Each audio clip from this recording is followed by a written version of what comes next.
Yes, it's Marcel, the Wood Butcher, once again. Uh, like I said, I'm going to start you from the get-go.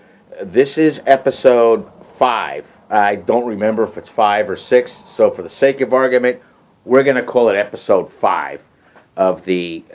excuse the background light there. Like I said, I'm a one-man show, and that's daylight coming through because it's a nice day here in New Jersey in the wintertime. Okay?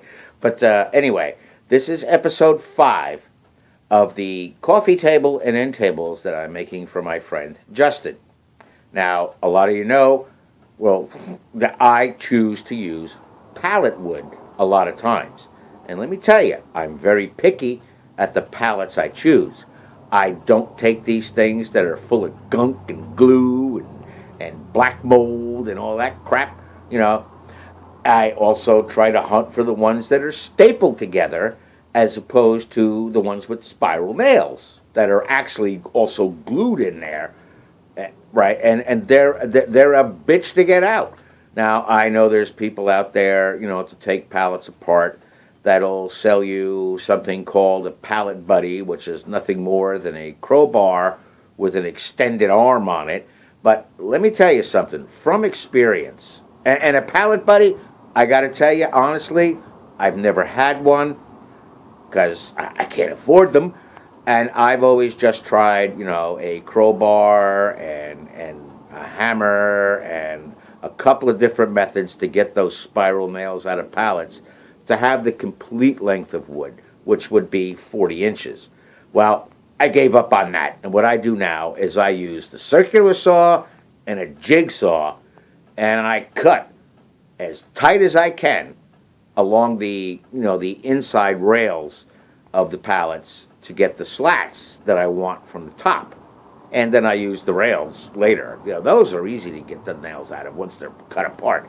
But and I end up with average about 18 to 19 inch pieces, which is fine for my purposes right now. If I do need longer than 18 inches, like I had to do for the cooler that I made, the patio cooler out of pallet wood, 100% pallet wood, what I'll do is I will scout, again, like I said, for the pallets that are stapled. They have like these little U staples in them, right? As opposed to the nail heads, which are spiral nails with an adhesive on them. And they are a bitch to get out without splitting the slat of wood that you really want. Now, when I'm using pallet wood, first thing I do is I run them through, I'm losing you here. I got to be careful not to hit the wrong button on the phone because this goddamn thing is going to shut off on me again, like it already did trying to do this video twice. Thank you, Mr. Samsung.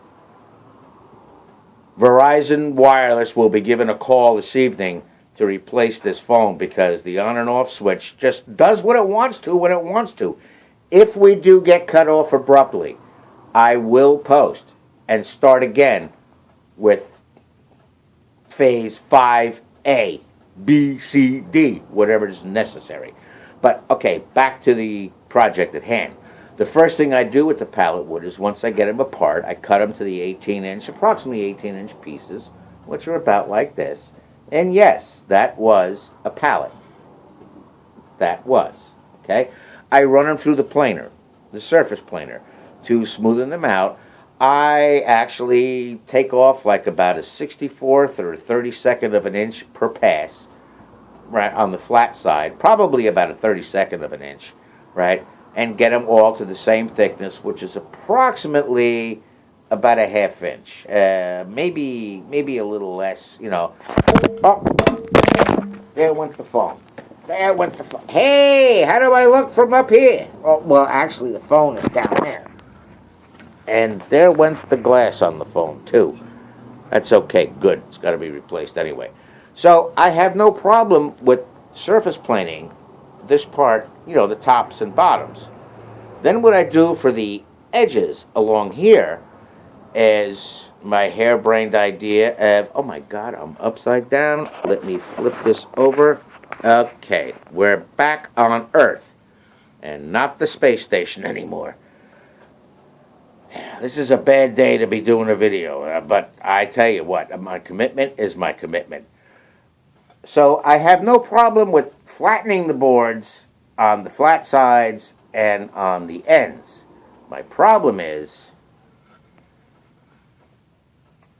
these guys here, because taking them off the pallets, cutting them apart, is they get a little jagged. That end's not so bad. This end is more pronounced. Now for this tabletop, I have to have the ends of the boards square so that they match the ridge that I'm using on the outside of the table. So the easiest solution, right? I come right here to my trusty, oh, there we go again, to my trusty compound miter saw. Now, how do I know the trusty compound miter saw, excuse me here, I'm having manipulation problems, right, is going to be at a true 90 degrees. Where the hell did my square go? Oh, I just had it. I think I put it back over here when I got so rudely interrupted by the cell phone deciding to shut itself off a couple minutes ago. And where is my brass 2-inch tri-square? Well, anyway, somewhere in the shop here, I just had it in my hot little hand, is a 2-inch brass tri-square that's adjustable. And my God, I really got to find it because I need it, and it's kind of pointless to do this without you. Thank you, Mr. Samsung, for your phone that just decided. Oh, here it is. Right where it belongs. Right where it belongs. I made this little thing here to hold all my squares, right? And I, like I said, I have about 7 or 8 of them. But this guy right here, hey, it's a beautiful roof, isn't it? Okay? This little guy here, I picked up from a used tool dealer just last week, which would have been the whatever date of February, I don't know. But it was a brass tri-square, and if you see those little screws there, those make the blade part, which is this, adjustable by just a little bit to make it a true 90 degrees. Let me tell you something. A lot of times when you buy squares, I don't care if it's a tri-square, I don't care if it's a combination square, I don't care if it's even one of these type of squares. A lot of times when you buy them, they are not balanced to 90 degrees. We'll show another video on how to make sure that your square is adjusted to 90 degrees. But anyway, I use this guy because he's small enough to make sure that my blade on the, try this, that my blade, get the wood out of the way, that my blade is, and let's see, on this guy I can lock the blade down, pick this up. Anyway, I don't have tree hands, I'm not a friggin' octopus, so I can't pick up the safety thing, this thing, and everything else. So I'm just going to demonstrate this way. Okay? I put it against the blade, and I make sure that it is at a true 90 degrees after I adjusted this guy. That'll be another video to show you how to make sure that your square is actually square. Okay? If you don't have one of these small guys, and if you want to square your blades and make sure your blades are square, if you have 1 or 2 of these, and let me tell you, if you're doing any woodworking or any carpentry at all or anything with wood, you better have at least 1 of these. At least. Right? take this piece completely off. This piece here, completely off the ruler part, and just hold it. Shit, almost went the phone again. And just hold it, with this part along the base of the saw and this part on the blade. That'll give you a true 90 degrees. Okay? So, what we look for, get the squares out of the way, put them over here so I don't lose them again. Okay? What can I say? Okay. It's a small shop. My shop. I call it my shop. It's my garage. Right? But like I was saying, you can see that is far from square. I take it to the trusty compound miter saw. I position it where the shortest end, in this case, would be,